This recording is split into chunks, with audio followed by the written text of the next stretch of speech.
every day, you know, it's like waking up to this reality that it's actually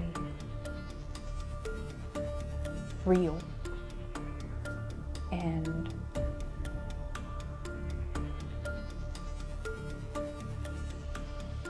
I mean, Sebastian should be home with us. I mean, he should be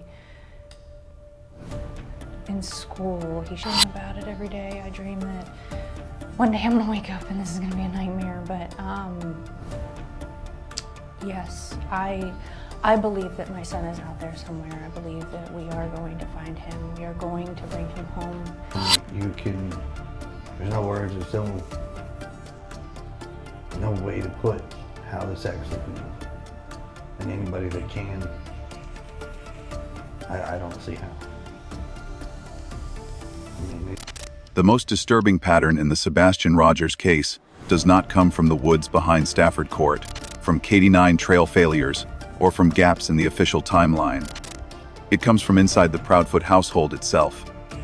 As interviews stack up, the same contradictions repeat, shifting stories, altered timestamps, inconsistent thud, explanations, CPS involvement that was minimized, and a sudden flight from Tennessee the moment Sebastian vanished.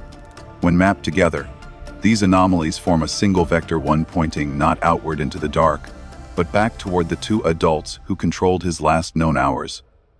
If you know something unreported, comment below.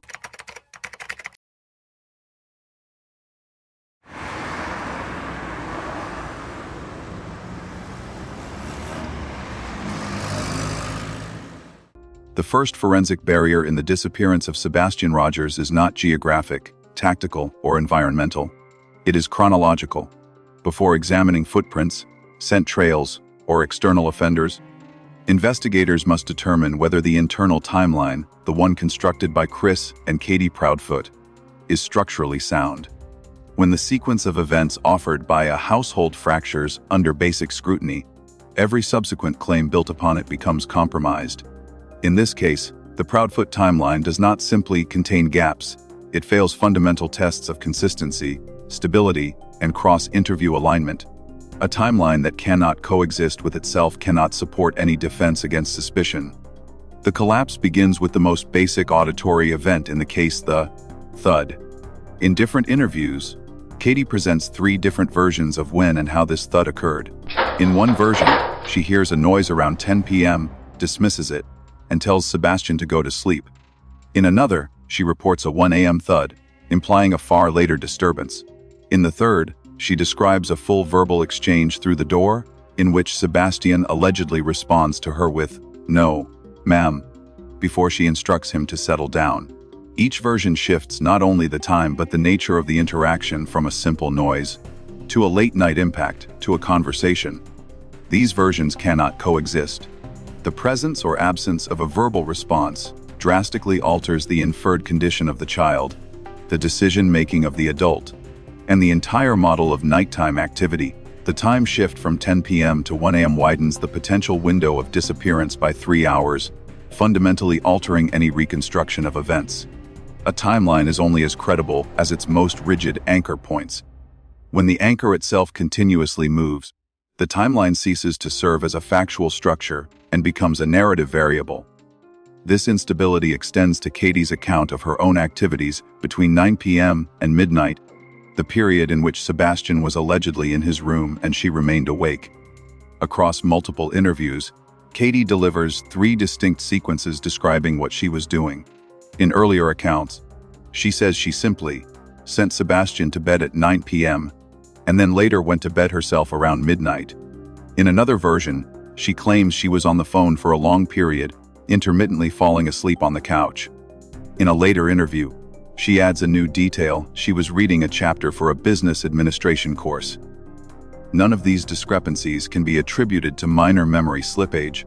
They represent structural changes in self-reported behavior during the exact window in which Sebastian was last known to be alive. These shifts raise forensic questions. When interviewees cannot maintain a stable account of their own actions within a controlled time frame, investigators must determine whether the variation arises from recall deficiency, narrative adjustment, or deliberate reconstruction. In missing child cases, the distinction is critical. Stable recollection under stress is not guaranteed, but categorical changes in one's own behavior pattern, such as suddenly remembering academic reading or adding multi-hour phone calls, often indicate retroactive narrative alignment rather than accurate memory. Chris's statements further destabilize the Proudfoot timeline. He repeatedly asserts in one interview that he has taken and passed a polygraph. When pressed, he confirms that both he and Katie passed. Later, he adjusts the claim, saying only that polygraphs have been done. In yet another interview, under direct questioning, he states that he has never taken a polygraph at all. This reversal is not a minor inconsistency. The question of whether a polygraph was performed is binary.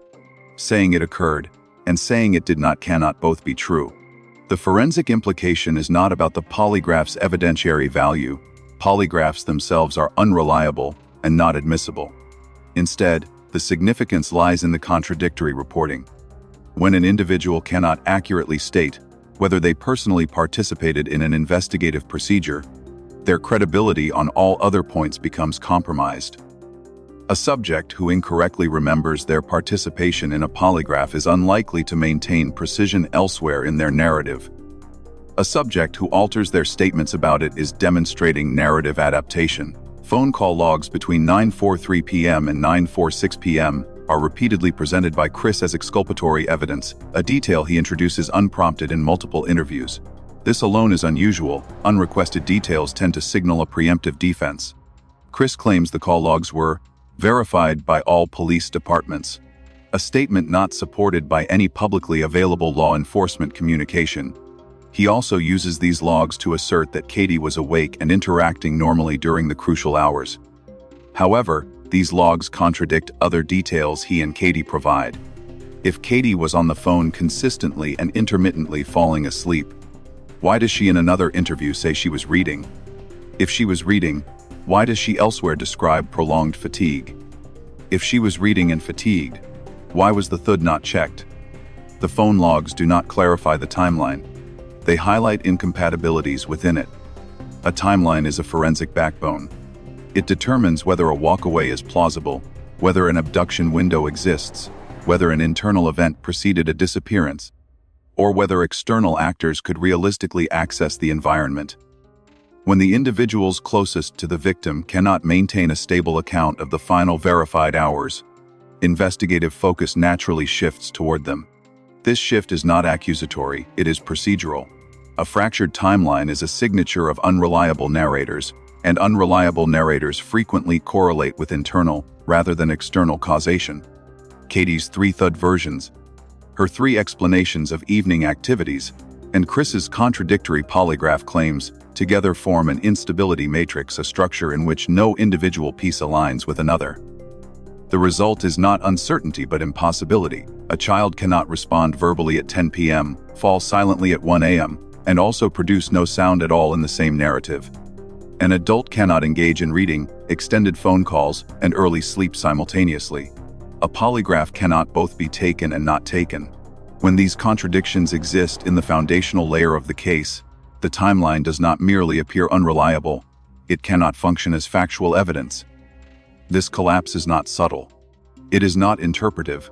It is observable across video, transcript, and repeated public statements.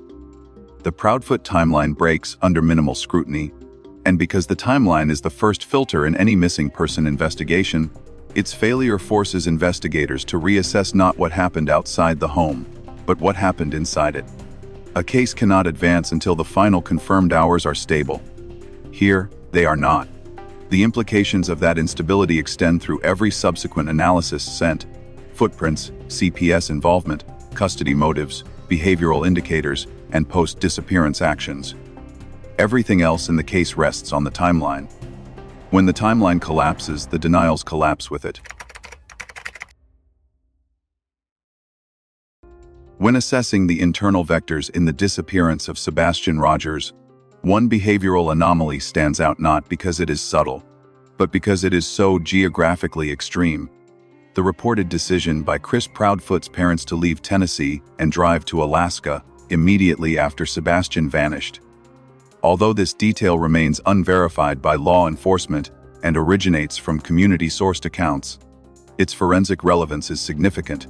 Investigators routinely examine post-incident mobility, especially sudden departures that drastically alter distance, jurisdiction, and accessibility.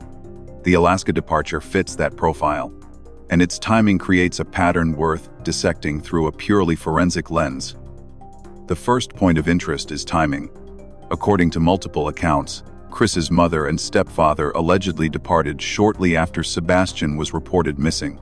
In disappearance investigations, early post-incident behavior is one of the most reliable indicators of internal knowledge. Individuals uninvolved typically remain near the epicenter of search operations, offering support, availability, and consistency. Individuals connected to concealed actions, by contrast, often engage in displacement behavior, creating physical distance, interrupting their normal routines, or removing themselves from scrutiny. Whether intentional or not, sudden long-distance relocation requires forensic examination. The second point is destination. Alaska is not a typical travel choice for individuals responding to a family crisis, nor is it a standard location for temporary reprieve. From Tennessee to Alaska, the driving distance exceeds 4,000 miles, crossing multiple states, and crucially international borders. The low population density of Alaska's interior regions and the vastness of its wilderness create operational environments where concealment is easier and discovery is significantly more difficult. These geographic characteristics are relevant not because they imply guilt, but because they alter investigative probabilities. If an individual involved in a missing person case selects one of the most difficult terrains in North America to access, monitor, and search, investigators must consider why. A third element concerns the mode of travel. Reports indicate that Chris's parents allegedly drove to Alaska rather than flew. This choice carries logistical implications. Air travel requires identity verification, screening, and luggage checks, which establish a record of movement. Driving allows uninterrupted possession of a vehicle's interior, minimal inspection, and no mandatory public documentation beyond fuel receipts. From a forensic transportation perspective, individuals who prefer driving over flying during sensitive periods often do so to maintain continuous control over cargo, avoid detection mechanisms, or prevent third-party handling of personal items. This observation does not assert wrongdoing, it evaluates feasibility. Investigators regularly consider whether a chosen travel method increases or decreases opportunity for concealment. In this scenario, the driving route to Alaska traverses remote highways and low inspection checkpoints where a vehicle interior may not be thoroughly examined. If a person wished to transport sensitive cargo, biological or otherwise, a private vehicle provides greater autonomy than commercial air travel. Again, this does not confirm motive or action, but the feasibility is relevant when cross-referenced with other pressure vectors in the household, particularly CPS involvement and custody disputes. Fourth, the absence of law enforcement verification regarding the vehicle's inspection status creates another layer of uncertainty. In high-priority missing child cases, household vehicles and those belonging to close relatives are routinely examined. If Chris's parents indeed left Tennessee in the early phase of the investigation, questions arise: was the vehicle inspected before departure? Did authorities have jurisdictional awareness of their route? Were any border crossings logged? Without public confirmation, these questions remain unanswered. Forensic analysis does not assume neglect. It highlights informational gaps that can materially affect investigative accuracy. The contextual pressure surrounding the Proudfoot family at the time of Sebastian's disappearance amplifies the relevance of this movement. Documents and interviews indicate the presence of a CPS investigation involving Chris and allegations of inappropriate discipline. If CPS was actively reviewing the household, the stakes for Chris and potentially for his extended family increased substantially. Additionally, Chris was involved in a custody case regarding his daughter, Faith. If Sebastian's report of mistreatment concerns was validated, it could undermine Chris's position in that custody battle, particularly since courts sometimes consider the treatment of other children when assessing parental fitness. This combination, a CPS probe, a custody strategy, and the sudden disappearance of the reporting child, forms what investigators describe as a pressure convergence zone. When pressure rises simultaneously across multiple domains, essence legal, familial, reputational, behavioral responses tend to deviate more sharply from baseline. If, under these conditions, close relatives abruptly vacate the state and enter a geographically protective region, it becomes necessary to evaluate whether their movement is coincidental, reactionary, or anticipatory. Alaska's relevance extends beyond distance. Its jurisdictional complexity matters. Parts of the state involve federal lands, tribal territories, isolated communities, and expansive wilderness with limited surveillance. For vehicles entering Alaska by land, the route crosses through Canada, meaning any transport of persons, remains, or contraband would theoretically require a border agent to miss or disregard evidence. While such a scenario is improbable without further support, the point is not to assert likelihood, it is to evaluate whether the logistical pathway exists. In this case, it does. Another factor is communication behavior. Individuals who depart suddenly during an ongoing investigation often maintain high communication levels with family members, law enforcement, or the public to minimize suspicion. Conversely, individuals distancing themselves from scrutiny may reduce communication or offer unclear explanations for their travel. Without detailed public statements from Chris's parents, the forensic baseline cannot be fully assessed.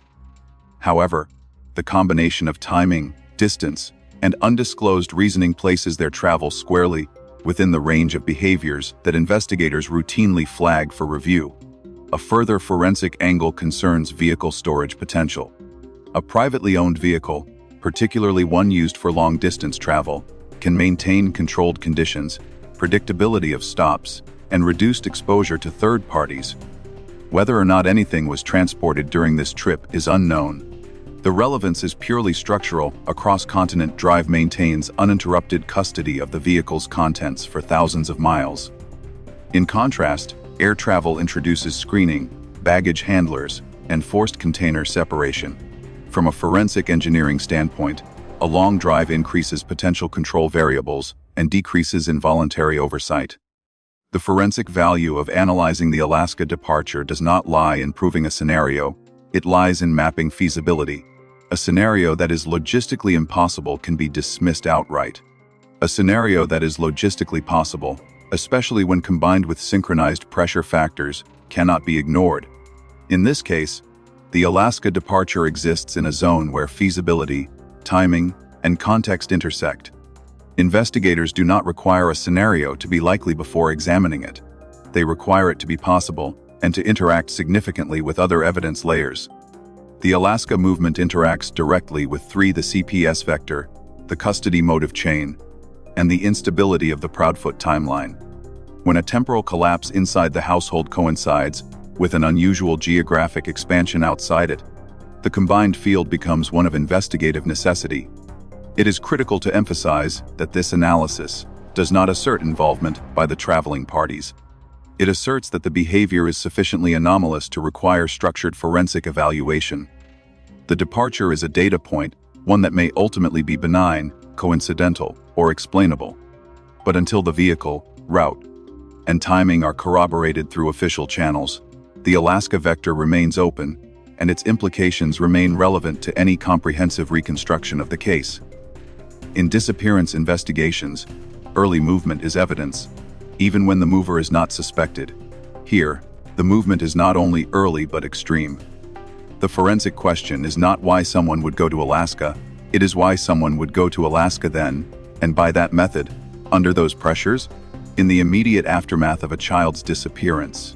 That question remains unanswered. In the forensic structure of the Sebastian Rogers case, few elements carry as much weight as the CPS vector. While timeline inconsistencies shape how investigators view the final hours, CPS involvement determines how they interpret motive. A child's disappearance is never evaluated in isolation, it is examined in the context of ongoing pressures within the household. In this case, CPS, Sebastian's report of being hit with a belt, and Chris Proudfoot's simultaneous attempt to gain custody of his daughter, Faith, intersect in a way that creates a clear and measurable pressure chain. Whether or not this chain produced action is unknown, but its existence is undeniable. The starting point is Chris's own admission: he hit Sebastian with a belt. The issue is not the act itself, though significant, but the instability of the narrative surrounding it. Across interviews, Chris presents 3 different versions of the same incident.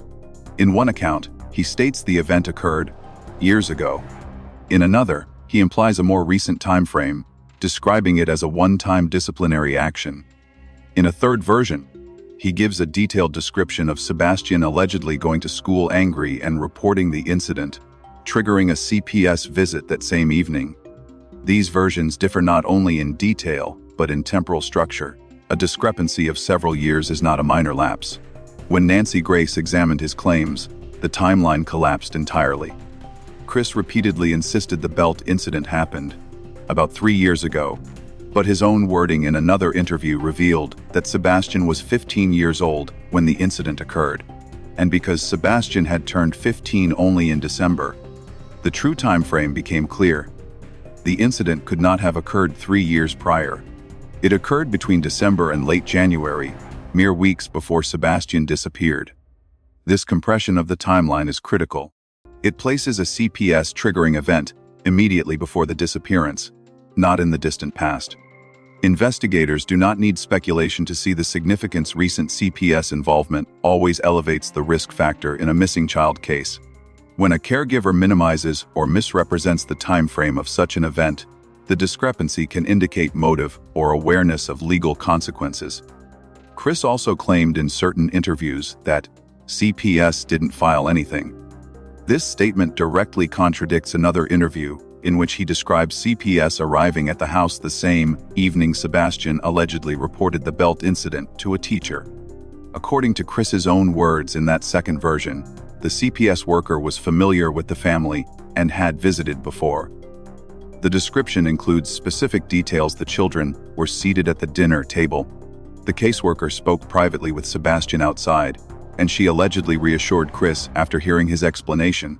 If accurate, this sequence shows active CPS involvement, not the absence of it. If inaccurate, it suggests deliberate narrative management. Both possibilities merit forensic attention. The CPS vector becomes clearer when aligned with Chris's custody pursuit involving his daughter, Faith. Custody cases often hinge on parental fitness, documented history, and treatment of other children in the household. A validated CPS report confirming physical discipline involving a special needs teenager could severely damage Chris's position. This is not theoretical. It is a predictable legal consequence.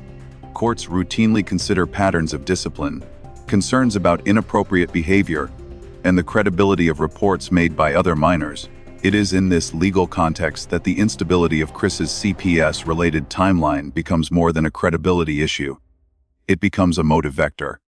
If Sebastian's report were validated, meaning CPS determined that Chris did strike him with a belt recently, it would strengthen allegations made by Chris's ex-wife Nina in their custody dispute. Those allegations, as documented in the materials provided, ranged from claims of physical aggression to concerns about his suitability as a caregiver. Whether Nina's allegations are factual or exaggerated is not the point. The legal framework is what matters. A confirmed CPS finding involving Sebastian would support Nina's case and undermine Chris's. This intersection is where Sebastian's role in the CPS chain becomes structurally significant. He was the reporting party, the individual whose statement initiated the investigation. If CPS was indeed examining whether Chris used corporal punishment, and if Chris or his family perceived that investigation as a threat to the custody objective, Sebastian becomes the critical variable within that system. Reports from community sources, though unverified, add another layer: the claim that CPS may have instructed Chris to stay out of the home during the investigation. If true, Chris's absence from the home after early February would directly coincide with the CPS timeline. Absence alone is not incriminating. It is a standard protective measure. But when combined with inconsistencies in reporting, misaligned explanations, and the proximity of the CPS event to the disappearance, the behavioral pattern requires scrutiny. The CPS vector is not just about the belt. It is about the legal consequences of acknowledging the belt. For a parent in a stable environment, CPS scrutiny is stressful but manageable. For a parent engaged in an active custody battle, particularly one with complex allegations already on record, CPS scrutiny can be catastrophic. Losing custody of one child may trigger broader evaluations of fitness, visitation rights, and supervised access. The legal and reputational stakes are high. In this context, Chris's shifting accounts take on new forensic meaning. Minimizing the CPS incident, altering the time frame, and repeatedly claiming that nothing was filed suggests an awareness of the weight such documentation could carry. Combined with the looming custody hearing, the pressure on Chris, whether perceived or real, was substantial. The significance of this pressure chain is not that it proves motive. It is that it creates motive potential. Forensic analysts do not require proof of intent to study behavioral patterns. They evaluate whether pressure vectors align with timelines of critical events. In this case, the alleged CPS investigation sits directly before Sebastian's disappearance. The custody hearing sits directly after. Sebastian, as the reporter of the alleged belt incident, sits at the center. Whether this sequence is causal or coincidental remains undetermined, but it is structurally relevant and must be considered when assessing behavioral anomalies, post-disappearance actions, and inconsistencies in testimony. A CPS finding against Chris would not merely complicate his custody effort, it could end it. That legal reality alone is enough to place CPS at the core of the motive analysis. The CPS vector does not assert guilt. It establishes the legal and psychological landscape surrounding the household in the weeks preceding Sebastian's disappearance. A child at the center of a custody-sensitive CPS complaint vanishes. A parent under scrutiny misrepresents the timeline of the incident. The legal stakes are high. The pressure is measurable. The inconsistencies are documented. In forensic analysis, when pressure, opportunity, and narrative instability converge, the CPS vector becomes one of the most critical components of the investigative framework. In disappearance investigations, behavioral analysis is not used to assign guilt, but to identify inconsistencies between verbal statements and nonverbal conduct. When individuals close to a victim demonstrate patterns that diverge sharply from expected responses, investigators evaluate whether the behavior suggests stress, deception, narrative construction, or deliberate message control. In the case of Chris and Katie Proudfoot, their interview behavior exhibits indicators that require forensic attention. These indicators do not prove involvement, but they reveal a misalignment between their public presentation and the behavioral baseline typically observed in parents of missing children. The first anomaly arises in Katie's observable behavioral shifting across interviews. In the early WSMV segment, she displays rhythmic rocking, a common stress response, and a recognizable indicator of emotional dysregulation. Rocking is consistent with acute anxiety and high cognitive overload. However, in the Nancy Grace interview, recorded shortly afterward, this behavior disappears entirely. Instead, Katie presents complete physical stillness, an absence of repetitive motion, and controlled facial expression. Such abrupt transitions between high movement stress behavior and full stillness are uncommon and may indicate rehearsed composure or conscious modulation of emotional display. Forensic analysts sometimes interpret sudden suppression of natural movement as an attempt to manage perception, particularly when the suppression coincides with high-stakes questioning. This shift is notable because behavioral consistency is difficult to fabricate under stress. Individuals experiencing genuine distress typically show similar nonverbal patterns across interviews, even when wording changes. Conversely, individuals attempting to manage how they appear may oscillate between exaggerated affect and rigid suppression. Katie's contrasting presentations, unfiltered stress in one interview, near-zero movement in another, require examination within this framework. Chris demonstrates a different pattern: incongruent affect, inappropriate smiling, and topic redirection. Throughout multiple interviews, he displays frequent smiling and occasional laughter at moments where no contextual trigger is present.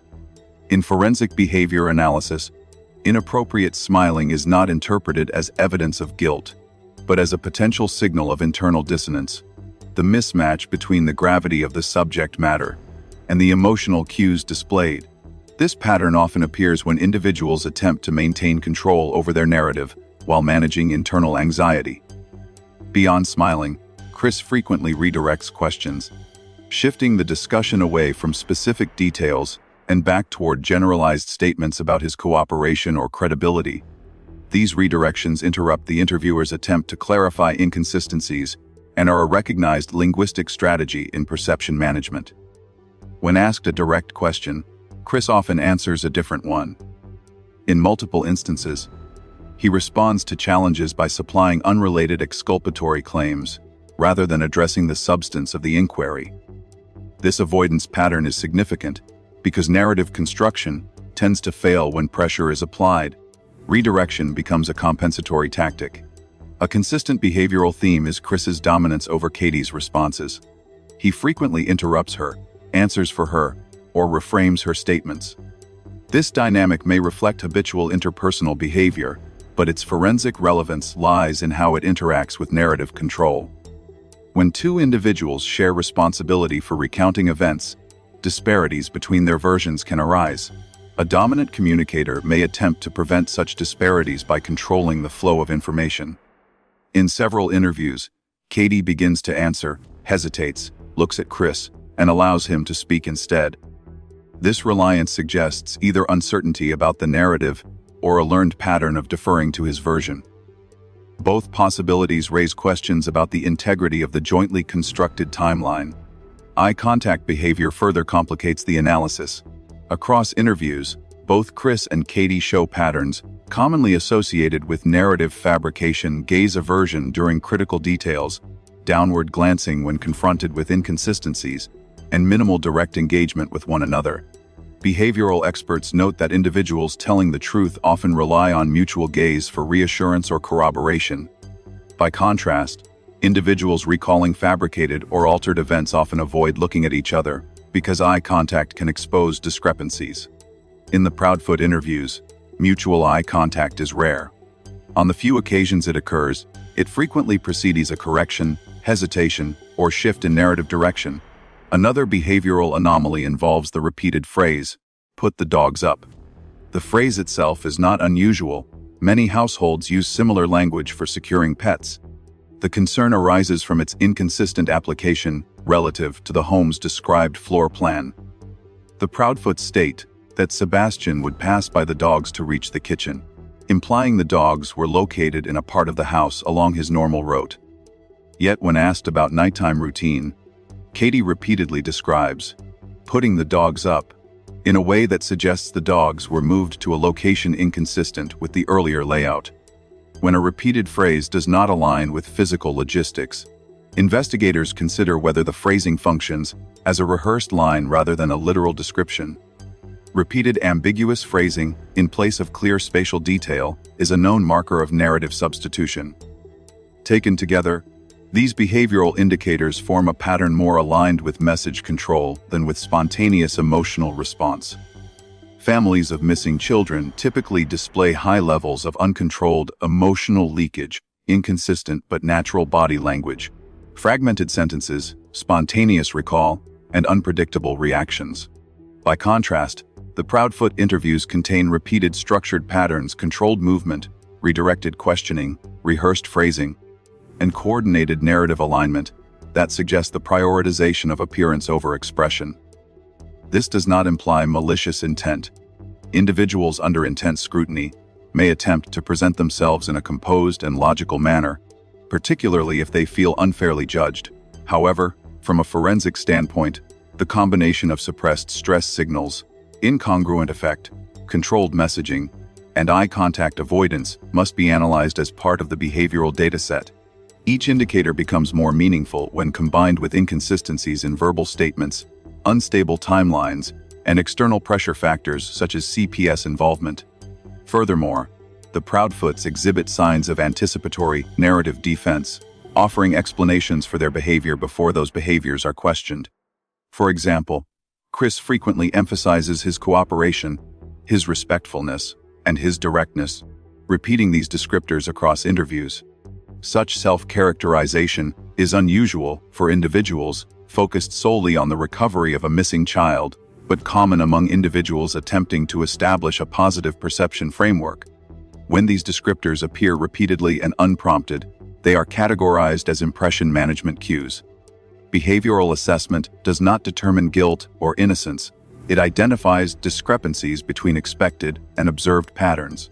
The Proudfoot interviews depart from baseline expectations in multiple ways: inconsistent stress expressions, dominance dynamics, narrative avoidance, rehearsed phrasing, and spatial contradictions. Each anomaly on its own would warrant attention. Together, they form a behavioral cluster inconsistent with the presentation, typically seen in non-involved parents, and more consistent with strategic narrative maintenance. The value of this cluster lies not in proving a scenario, but in establishing which investigative pathways must remain open. Behavioral red flags serve as indicators that the verbal account may be incomplete, unstable, or intentionally constrained. When those red flags coincide with contradictory timelines, CPS involvement, and high-pressure custody dynamics, they shift the investigative focus inward toward the household, toward narrative control, and toward the individuals responsible for producing the public story. In this sense, the Proudfoot interviews become evidence, not because of what was said, but because of how it was said. In any forensic evaluation of potential motive, investigators do not attempt to assign guilt. Instead, they assess whether a sequence of pressures, events, and incentives can be mapped into a coherent structure, a motive chain. A motive chain does not prove action. It identifies the points at which external pressures intersect with internal vulnerabilities. In the case of Sebastian Rogers, the intersection between his CPS report and Chris Proudfoot's ongoing custody dispute over his daughter, Faith, forms one of the most consequential vectors in the investigative landscape. The motive map begins with a foundational observation. Sebastian was the person who reportedly disclosed to school officials that Chris had hit him with a belt. This disclosure, regardless of its eventual credibility, triggered CPS involvement. CPS involvement, in turn, carried legal implications far beyond the immediate disciplinary incident. In a household where a parent is simultaneously engaged in a contested custody battle, any confirmed instance of physical discipline, especially involving a special needs adolescent, becomes a critical liability. From verified interviews and case commentary, Chris was actively pursuing custody of his daughter, Faith. Custody disputes typically rely on parental fitness evaluations, historical behavior patterns, and corroborated concerns. While courts do not automatically equate belt striking with parental unfitness, a validated CPS finding of recent physical discipline, particularly when paired with prior concerns raised by an ex-partner, can significantly weaken a custody position. This legal environment creates a pressure field where the outcome depends heavily on the credibility of those reporting mistreatment concerns. In this scenario, that individual was Sebastian. The next layer in the motive chain comes from alleged behavioral history involving Chris's extended family. According to community sources and statements attributed to Nina, Chris's ex-wife, Chris's mother and stepfather were allegedly deeply invested in securing custody of Faith for Chris. These claims, while unverified, portray a pattern of intense involvement in the custody dispute. Some accounts allege threats, coercive behavior, and aggressive posturing directed toward Nina and her children. These characterizations cannot be treated as fact, but their existence within the data set provides context for understanding the pressure dynamics surrounding the Proudfoot family. If these allegations hold any validity, they suggest a family system that perceives custody not just as a legal objective but as a central, emotionally charged mission. In such contexts, individuals external to the dispute, including stepchildren or non-biological minors, may be perceived as influencing or obstructing the primary goal.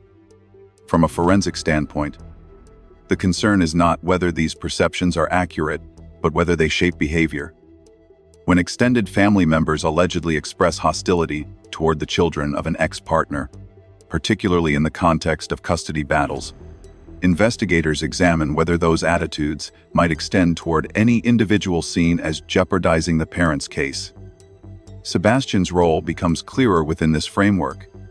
He was the direct reporter of the corporal punishment incident. If CPS validated his disclosure, The resulting documentation would likely be accessible to the court in Faith's custody proceedings. That documentation would substantiate a pattern of behavior consistent with Nina's allegations of Chris's aggression. This would not only undermine Chris's claim to custody, but could also trigger additional scrutiny of his household, parenting practices, and credibility. Within such a scenario, Sebastian transitions from a household member to a legal variable, the obstacle variable, that can disrupt the custody strategy. Forensic motive mapping does not require intent. It requires identifying which actions or individuals could directly influence legal outcomes. Sebastian, through his disclosure, became the node upon which the CPS investigation hinged. If Chris or his family perceived that investigation as a threat, Sebastian's involvement could be seen, consciously or subconsciously, as the central destabilizing element. Another layer of the motive map involves the timing of events. According to information cross-referenced across interviews, the belt striking incident occurred recently within weeks of Sebastian's disappearance, not 3 years earlier as originally claimed by Chris. When confronted by Nancy Grace, the timeline discrepancy became undeniable. The incident had happened when Sebastian was already 15, meaning December or January. This places the CPS event directly in the immediate pre-disappearance phase. Timing is not circumstantial in motive analysis. When a legally damaging report arises within a compressed time frame leading directly to a critical custody hearing, the pressure on the involved parent escalates sharply. Individuals under legal stress exhibit predictable behavioral patterns: minimization, narrative adjustment, aggressive defense strategies, or attempts to control the flow of information. Chris's shifting explanations regarding the CPS timeline, the nature of the belt incident, and his contradictory statements about whether CPS filed anything, all fall within the category of narrative instability associated with high-pressure legal environments. The alleged claim, sourced from community discussions, that CPS may have required Chris to temporarily leave the home adds another possible component. If true, such a requirement would formally acknowledge concern about his presence in the household. From a forensic perspective, being asked to leave the home during an ongoing investigation significantly raises the stakes of the CPS finding. It also intensifies the perception that the child's disclosure had directly resulted in legal consequences for Chris. In this context, extended family involvement becomes even more significant.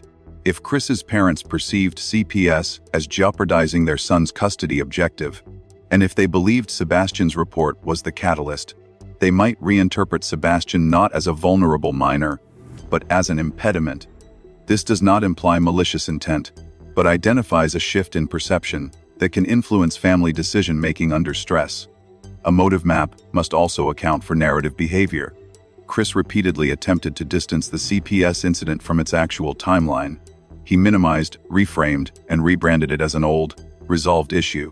Such strategies are consistent with individuals attempting to prevent a damaging disclosure from influencing concurrent legal processes. The specific claim, CPS didn't file anything, functions as a deterrent to scrutiny. When paired with contradictory narrative versions, it underscores the importance Chris placed on the public perception of the CPS event. Ultimately, the motive chain becomes clear not through any single piece of data, but through the accumulation of interactions.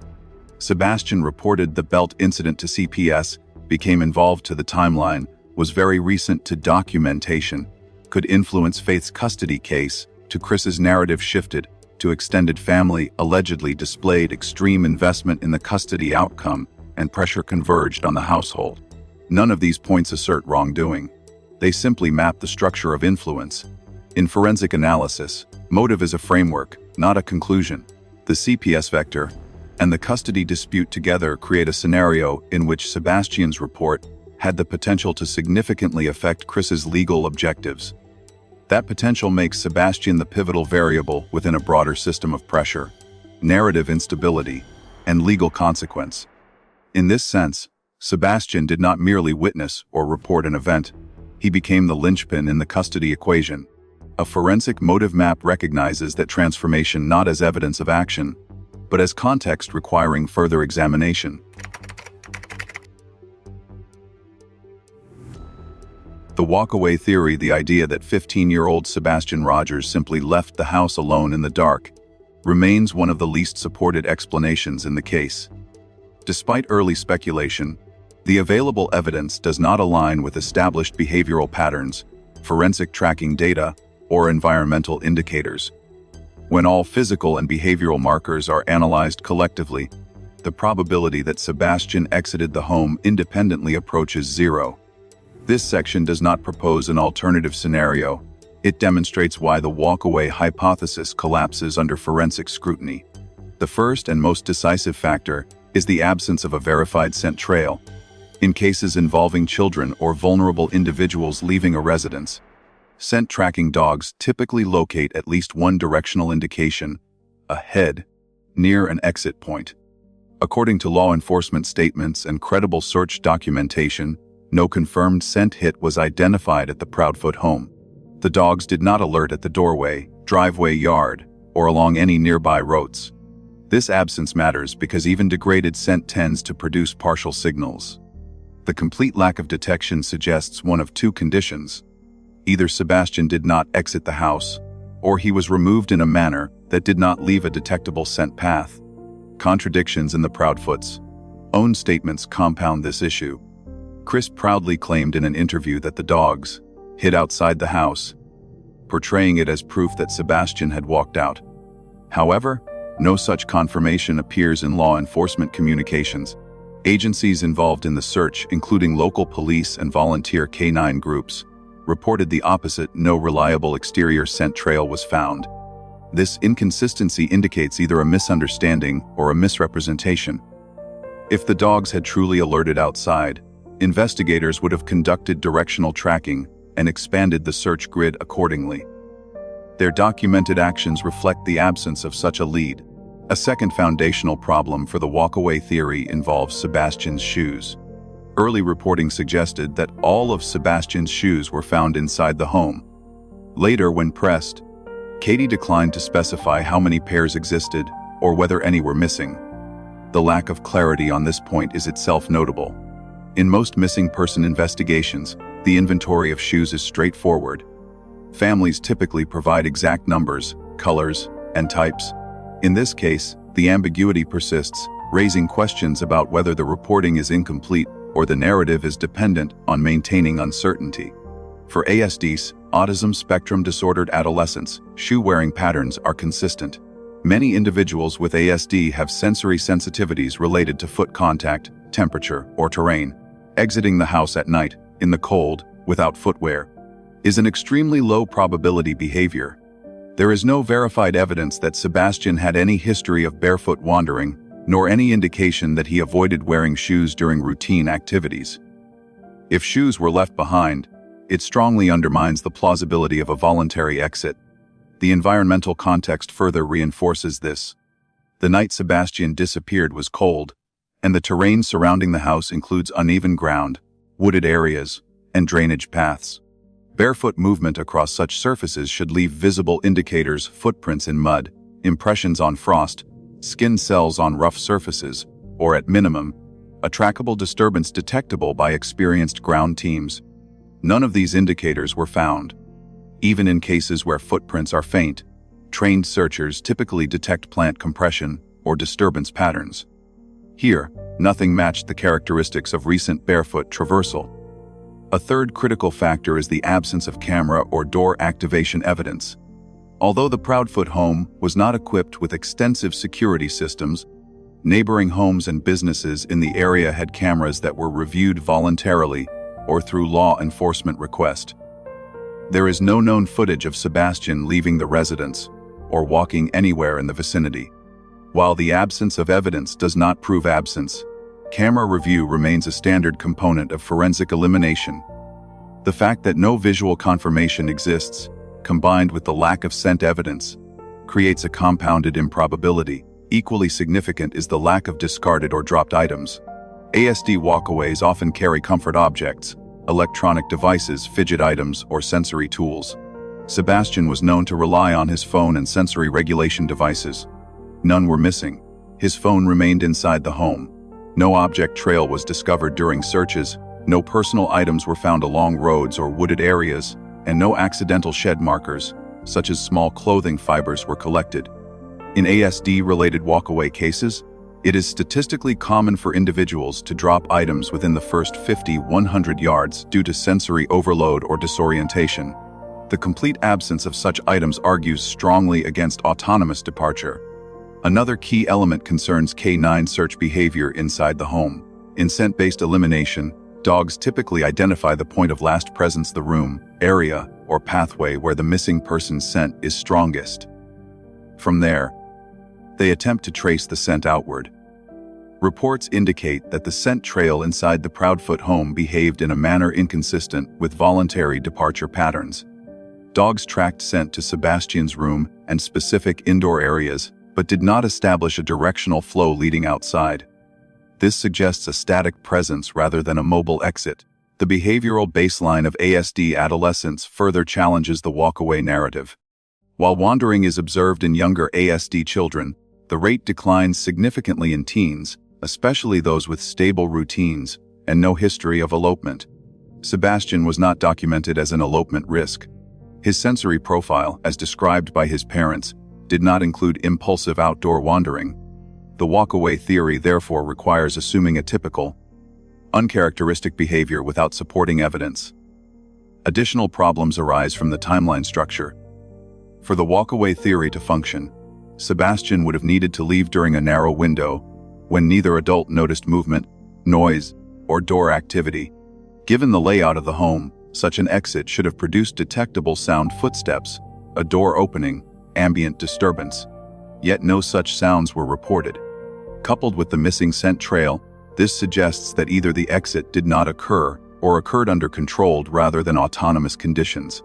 Moreover, if Sebastian had walked away voluntarily, the distance he would have covered in the available time frame should place him within detectable range of search teams.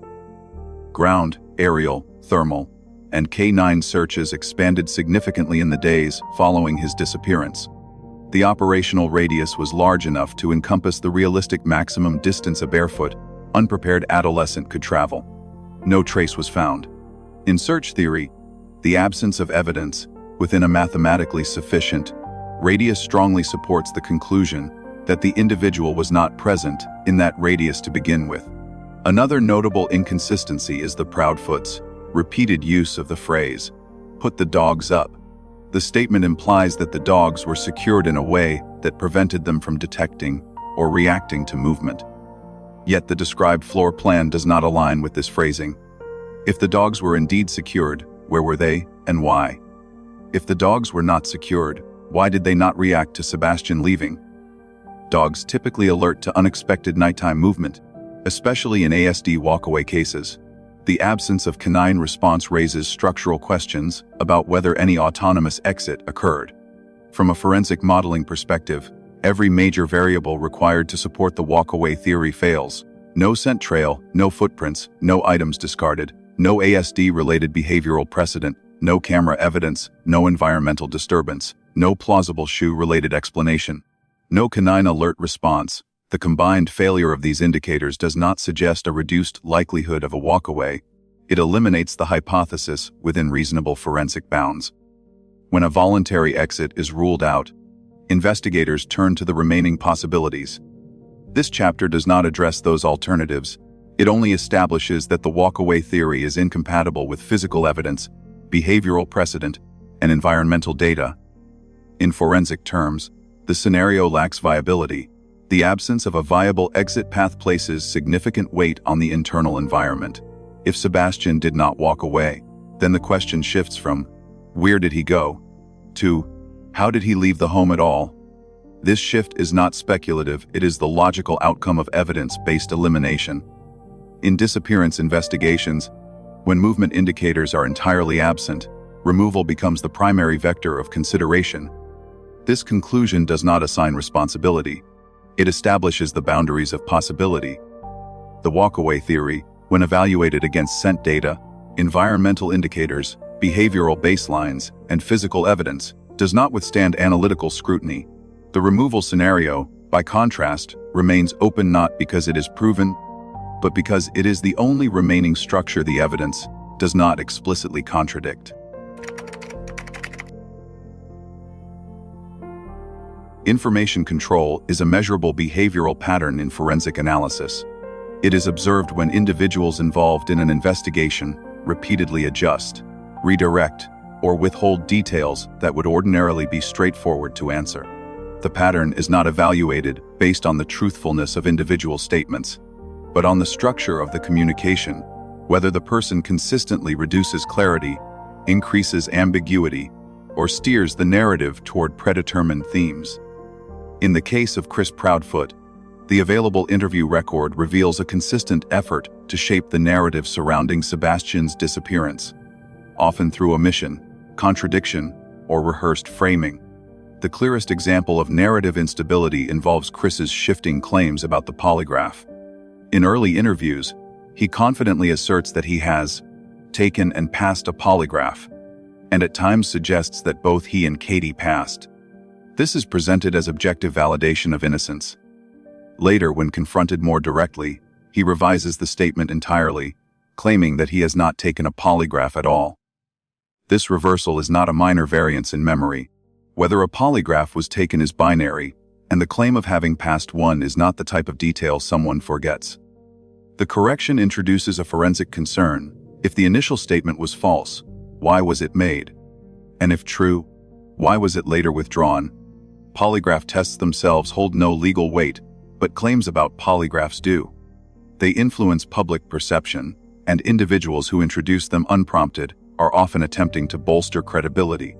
When such claims collapse, they reinforce the opposite conclusion that credibility is not stable.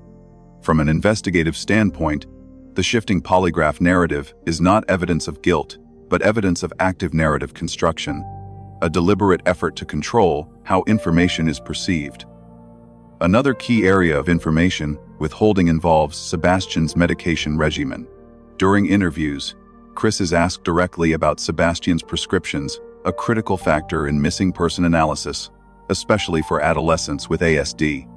Instead of answering, Chris sidesteps the question, stating that the medication issue is being handled, or that it is not relevant right now.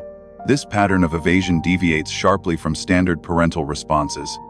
Parents of missing children typically disclose all potentially relevant medical information immediately, as it informs search models, behavior predictions, and health risk assessments. By withholding such information, Chris introduces uncertainty into an area where investigators require precision.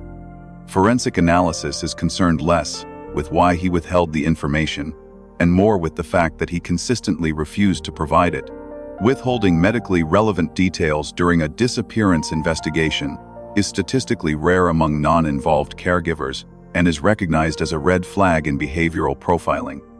A third area of narrative manipulation appears in Chris's responses to questions about his employment, his vehicles, and his location on the night of the disappearance. These questions are not peripheral. In missing person cases, establishing a clear alibi and timeline for each household adult is fundamental. Instead of providing direct answers, Chris frequently redirects by emphasizing how cooperative he has been with law enforcement, how thoroughly he has been questioned, or how hard he is working to assist the investigation. These responses avoid the substance of the question entirely. For example, when asked whether a particular vehicle had been searched, Chris does not confirm or deny. He instead pivots to a generalized claim: law enforcement has everything. When asked where he was at a certain time, he responds by talking about how much he respects the investigators. This technique, known in forensic interviewing as deflective reassurance, creates the appearance of cooperation while avoiding disclosure. It does not clarify, it obscures. Chris also relies on a repeated triad of self-descriptive terms: brash, respectful, direct. He uses this sequence in multiple interviews, often inserting it into contexts where it is not responsive to the question being asked. Such repetitious phrasing suggests scripting, a phrase rehearsed beforehand to reinforce a specific public persona. This kind of identity framing is common among individuals who anticipate scrutiny and seek to control how they are perceived. It is not inherently deceptive, but it indicates that the speaker is managing his presentation rather than responding organically. Information control is also evident in Chris's handling of the timeline, a subject that has already been shown to contain significant structural contradictions. When confronted with inconsistencies, such as conflicting accounts of the thud, the sequence of evening activities, or the timing of phone calls, Chris often asserts that the details do not matter, or that the timeline has already been confirmed by law enforcement. No such confirmation appears in public statements from authorities. By repeatedly asserting an authoritative validation that does not exist, Chris constructs a protective layer around his narrative, discouraging further scrutiny. Another relevant pattern is Chris's tendency to answer questions on Katie's behalf, sometimes interrupting her or reframing her statements. This behavior reflects a desire not only to control his own narrative, but to control the household narrative. When two individuals must maintain a shared account, discrepancies between them can signal instability. By speaking for Katie, Chris reduces the opportunity for conflicting details to emerge. However, such behavior also raises concerns about whether Katie's statements are independent reflections or guided responses. The cumulative effect of these behaviors is significant. Individually, any one example could be explained by stress, anxiety, or misunderstanding. Collectively, they form a cohesive pattern: narrative management. Chris appears consistently more concerned with how information is presented than with providing full, clear, or verifiable details. This level of information control is not typical in parents of missing children, who generally disclose as much as possible in hopes of aiding the search. Forensic analysis distinguishes between information inconsistency and information instability. Inconsistency refers to contradictions within statements. Instability refers to the structural shifting of narratives over time, a failure to maintain cohesion across contexts. Chris exhibits both. His statements change between interviews, his explanations contradict one another, and he repeatedly reinforces themes that appear rehearsed rather than spontaneous. Over time, these variations become a form of evidence themselves. When the number of contradictions exceeds a threshold, the contradictions become part of the investigative dataset. It is important to note that none of these behaviors prove wrongdoing. They demonstrate that Chris is not a reliable reporter of events, that he actively shapes rather than recounts the narrative, and that he withholds information that would ordinarily be essential to a missing child investigation. In forensic analysis, unreliable narrators are treated as investigative priorities, not because they are assumed responsible, but because their unstable narratives distort or obscure factual reconstruction. Ultimately, Part 7 establishes that the central issue is not whether Chris is lying about any specific detail. The issue is that his communication pattern demonstrates sustained resistance to full transparency. When information is repeatedly rewritten, withheld, redirected, or replaced with scripted self-characterizations, investigators must consider the possibility that the narrative being presented is constructed, curated, or selectively incomplete. In disappearance cases, control of information is itself an informative behavior. It indicates where pressure exists, where clarity is absent, and where the true sequence of events may diverge from the public account. In this case, the pattern is unmistakable. The inconsistencies are no longer isolated anomalies, they are part of the case.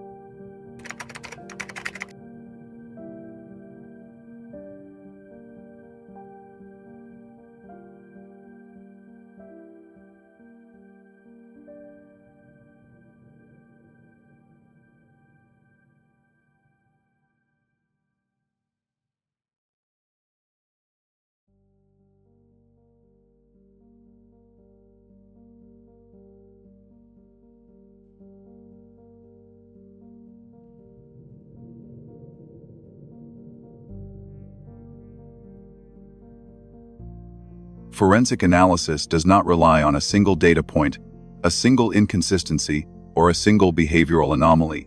It relies on convergence, the point at which multiple independent vectors, originating from different evidence streams, point toward the same location, time frame, or set of actors. In the disappearance of Sebastian Rogers, 7 investigative layers have been assessed individually: the collapsed Proudfoot timeline, the Alaska departure, The CPS vector, the behavioral red flags, the custody motive framework, the no scent, no exit evidence, and the pervasive pattern of narrative control. When examined together, these layers do not scatter outward into various possibilities. They converge inward, returning again and again to the same locus, the Proudfoot household. The first vector in this convergence map is the timeline structure, which has already been shown to contain internal contradictions that prevent it from functioning as a factual chronology. Time anchors shift. The thud moves hours without explanation. Evening routines change between interviews. Phone logs are presented as exculpatory, but are inconsistent with reported behavior. A timeline that cannot be stabilized cannot serve as a reliable foundation for a walkaway scenario, an abduction sequence, or any alternative explanation. When the final verified hours of a missing child cannot be coherently described by the adults present, the investigative focus must return to those adults. The second vector, the Alaska departure, further isolates the household as the origin point of concern. While unverified, the alleged sudden departure of Chris's parents to Alaska, immediately after the disappearance, introduces a geographic anomaly consistent with avoidance, distancing, or displacement behavior. The mode of travel, driving rather than flying, increases the feasibility of concealing a vehicle's contents. The timing aligns with the CPS investigation, the failure of the custody strategy, and the growing pressure on the household. Whether or not the Alaska vector reveals actionable information, it intersects directly with the internal stressors affecting the family. It does not point outward to an unknown offender. It loops back toward the family system. The third vector is CPS pressure, which sits directly at the intersection of Sebastian's disclosure, household dynamics, and the external legal environment. A CPS investigation that began weeks before the disappearance cannot be treated as peripheral. Such investigations introduce formal oversight, potential legal consequences, and documentation that can influence custody proceedings. The instability of Chris's statements about the CPS timeline reveals an awareness of the high stakes. The minimization and reframing of the Belt incident demonstrate active resistance to accountability. This resistance is not random. It aligns with the custody pressures and the risk that Sebastian's report posed to Chris's parental objectives. In the convergence map, CPS pressure is the legal vector that binds multiple narrative strands together. The fourth vector, the custody motive, is not a claim of intent but a structurally valid influence. If Sebastian's CPS report had been substantiated, it would have had significant repercussions for Chris's attempt to gain custody of Faith. The allegations involving Chris's extended family, though unverified, contribute to the broader context of familial investment in the custody outcome. Whether accurate or exaggerated, these allegations exist within the informational field surrounding the case, and they illuminate a pattern. Faith's custody was a central focus for the household. Sebastian's disclosure threatened that focus. This establishes motive pressure, even if it does not establish action. A fifth vector is the behavioral anomalies observed across interviews. Both Chris and Katie demonstrate patterns of controlled effect, redirection, avoidance, contradictory storytelling, and rehearsed phrasing. These patterns do not match the behavioral profile of distressed parents seeking the recovery of a missing child. Instead, they align with impression management strategies used by individuals attempting to maintain a curated narrative. While such behavior is not conclusive evidence of wrongdoing, it is consistent with internal rather than external causation scenarios. Behavioral indicators, when repeated across interviews, contribute to the convergence by reducing the plausibility of external explanations. The sixth vector, perhaps the most forensic in nature, is the no scent, no exit evidence. K9 units found no verifiable scent trail leaving the home. No footprints, no clothing fibers, no discarded items, no camera footage, and no environmental disturbances support the hypothesis of a voluntary or involuntary external departure. The shoe evidence contradicts the idea of a barefoot exit, and the sensory profile of an ASD adolescent strongly reduces the likelihood of sudden nighttime elopement. In cases where a child leaves the home independently, at least one exit confirmation exists. Here, none do. This vector eliminates the primary outward-facing hypothesis and forces the investigation to re-examine what occurred inside the home. The seventh and final vector is narrative control, the pattern of information withholding, redirection, and scripted self-characterization exhibited by Chris throughout his interviews. This behavior does not establish wrongdoing, but it reveals an intent to dominate the flow of information and limit the emergence of contradictory details. Narrative control becomes significant when combined with unstable timelines and legally relevant pressure. When individuals repeatedly manipulate how information is framed, the narrative itself becomes an object of investigation. The fact that Chris's narrative shifts in response to scrutiny reflects instability rather than accuracy.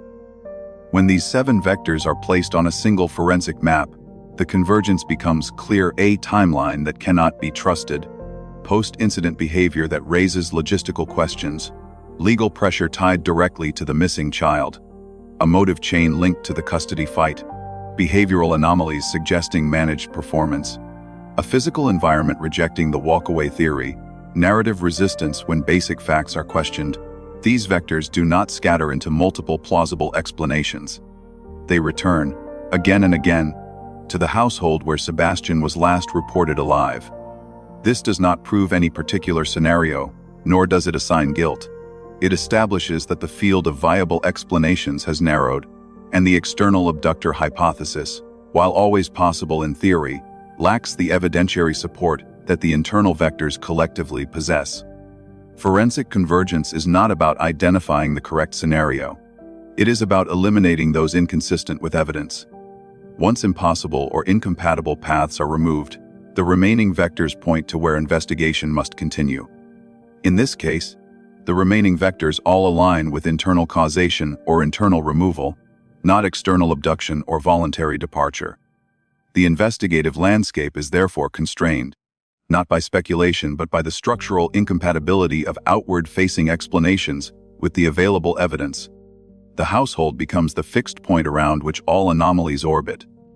In disappearance cases, convergence maps often reveal a final question, the question that guides the next stage of investigation. Here, that question is unavoidable if Sebastian did not leave the house on his own, and no evidence indicates an external actor removed him. What happened inside the Proudfoot household before the narrative began to collapse?